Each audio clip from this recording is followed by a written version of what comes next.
All right, I'm starting at the end of the last lab. So I've got part of my topo map started. What I'd like to show you now is to take a look at the points that we have in our project. So I'm going to go to model.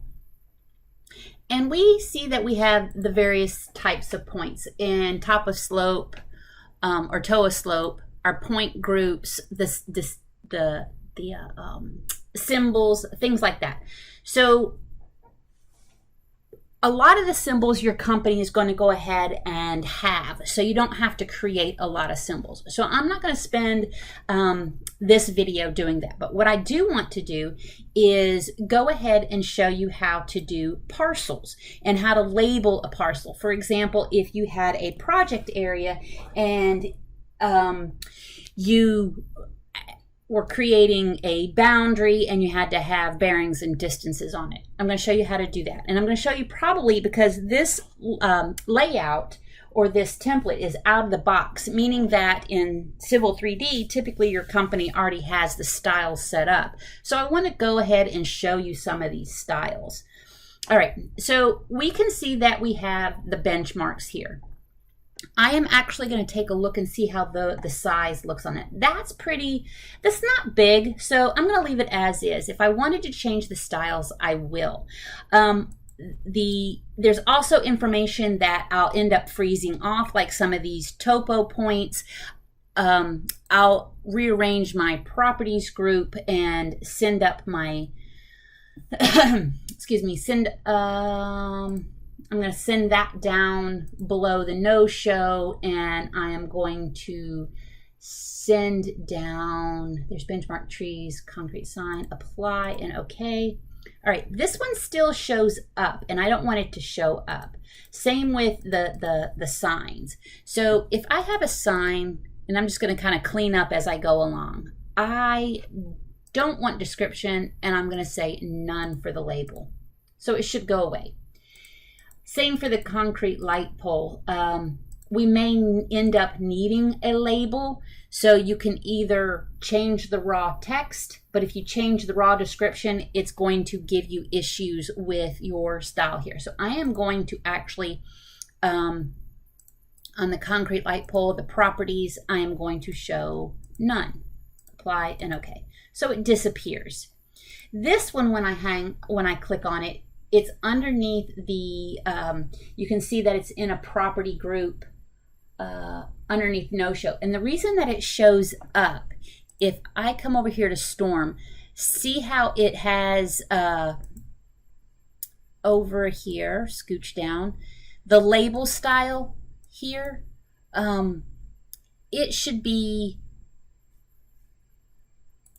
I'm going to change the properties to none also. Apply and okay. Okay, so it didn't update even though I did the Storm, making sure it's nothing else. Excuse me. I am going to click on the point label style and go edit and then go okay, and then it'll go away. Okay, so there's different ways to do this that you need to be aware of. Okay, so back to where I was going before.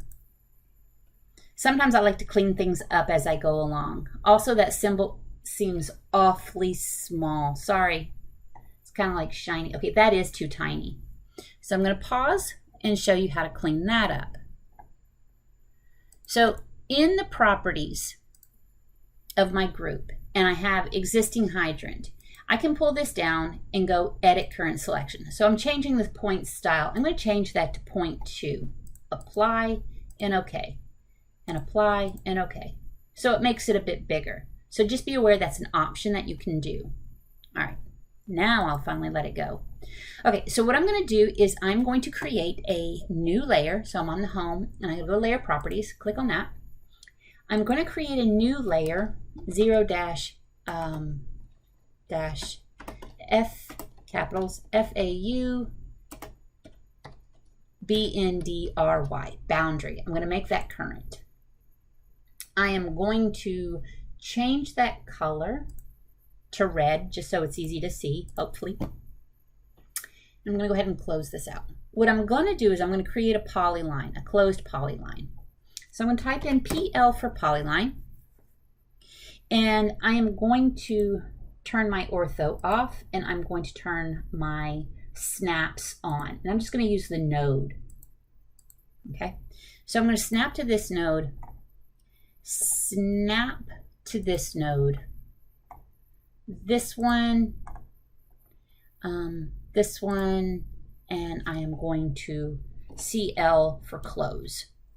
So let's pretend that I had to create a boundary, or I had to create some type of labels. Somebody wanted a description of this shape. You know, I had to put a bearing and distance on it for whatever reason. Now, there's a couple ways to do that. So I'm going to go to annotate, and up here in annotate, I have got, if I click on the top part, see how there's two? If I click on the top part, I get this dialog box. Now I'm going to come over here, and I'm going to go to line and curve. I'm going to do single segment. You could do multiple segments. Multiple segment means that it recognizes that it's a polyline, but I'm going to do single right now. I'm going to change the line style, and I'm going to do bearing and distance, or bearing over distance. I'm going to do bearing over distance. If there was a curve, then I could pick radius, distance, radius, delta, and I'll show you that in a minute. And I'm going to go add, and I'm going to click on each one of these lines. Now, recognize that there's northeast, and it's the distance of 187.035 feet. Normally, we don't go out to so many decimal places, and it's going northeast from this point here. So I drew it counterclockwise, so it knows the direction it's going. If I look at this one, you can see I'm going northwest. If I hold this point here, you can see I'm going southwest. And if I hold this point here, I am going southeast. Okay, there's my bearings and distances. Now, I'm going to change the style so you know how to do that. So like we did before, I'm going to go Edit Current Selection. And the reason I'm showing you this is, again, when you get a job, you will need to know how to adjust things if it's not straight out of a box. So there's two components. There's a bearing, there's distance, there's three, and a tag label. I'll show you that later. So I'm going to start with the bearing. When I click on it, I can highlight this, and it'll tell me it's a general segment direction. See how it says the format? I'm going to change that format to, I'm going to change the precision to 1 second. Now, you have to hit this arrow, because take a look at the precision here. So it tells you how it's going to be, how it's going to look. So now the precision is different. I go, okay. And I'm going to go ahead and do the distance. So in the distance, I click on this and I highlight the text. It'll give me the general segment length. You can pick any one of these to create a content label. I'm going to change the precision to 2 decimal places. I'm going to hit this little arrow, send it over. It changes the format. Okay, apply, and okay. All right, so now it's all updated. Now, if the text is too big, we can change the text. Let's take a look at it. Typically, you want your bearings and distances to be a little bit larger than some of your other text. Right now, this is a 0.08, and this is a 0.15. So I am going to change that. So I'm going to click on the piece of information I want to change. When my property palette comes up, I can come over here. I can click on this, pull it down, and go Edit and Create. Another option is, if I click on it and I right-click, I can edit label style, and it pops up the same. Again, Edit Current Selection. And the bearing, you can change to 0.1, and you have to select the distance to be 0.1. Now, you can also do a dragged. When it's dragged and it's stacked, when it's stacked, you can change the style. You can change it to text height. You can change the leader line. If it is as composed, you can't do anything. Make sure it's stacked text. Apply and okay. And what I mean by dragged, when I mean by dragged, I can click on it and see how this will slide it up and down. That allows you to clean it up, or you can pull out a leader line. Okay, go topo. So then you can, let me move this out of the way. Then you can see how it looks. Now, I'm going to double click on the inside to activate the viewport. I'm going to click on the text. You can also click on that circle. Click on the circle or